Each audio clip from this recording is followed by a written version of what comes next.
The general guidelines that I tell families about how long someone can safely be left alone is based on 4 basic activities.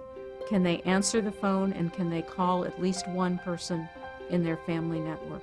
Can they reach somebody that they need to reach? Can they take medications and food appropriately? Can they safely negotiate their environment, get outside, go places that they have to go without getting lost or getting scared? If we have too much stimulus going on or too little stimulus going on, we can create a situation where the person has behavioral symptoms. So what that would mean is, 1, keeping the noise down.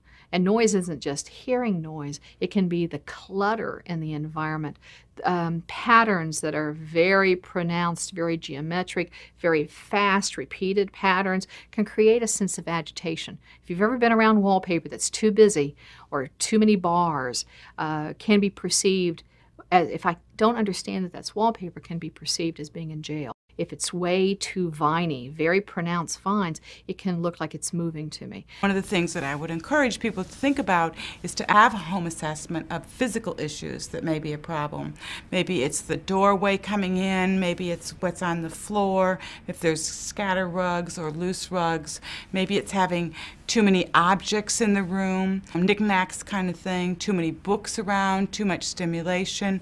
For the most part, an Alzheimer's person is going to function best in a very calm environment where there's not a lot of change. We have a lot of books in the room that was the bedroom. One whole wall was shelves of books, and he liked books, and that was, at first I didn't see that as any problem, but then it got to the point where he would begin to tear pages out.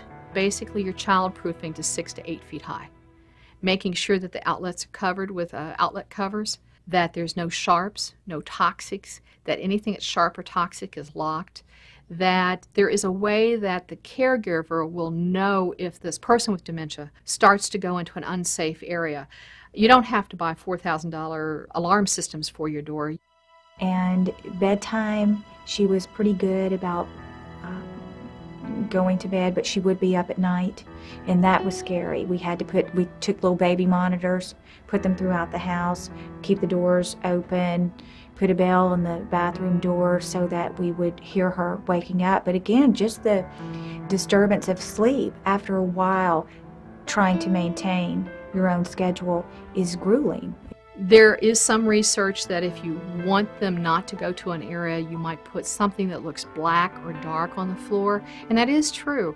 Or the reverse is true. If you wonder why your loved one won't come out of their bedroom, and you look down and the rug and the carpet has a gap between it that looks like a step, they may be afraid to come out because they're afraid they can't go down that step. They may misperceive it.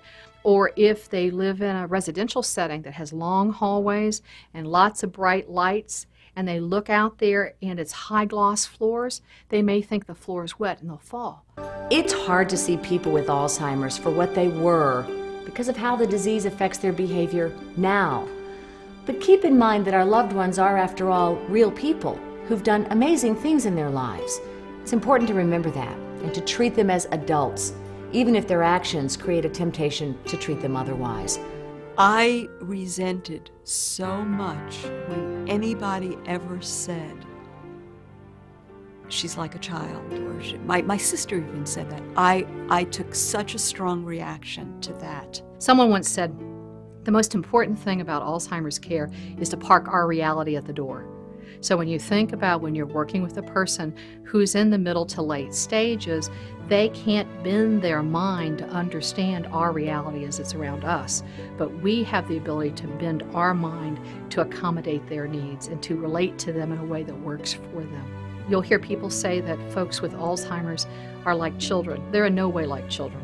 Their perception of what's around them, their understanding of objects might be similar to a child that's 3 to 7 or 8 years old.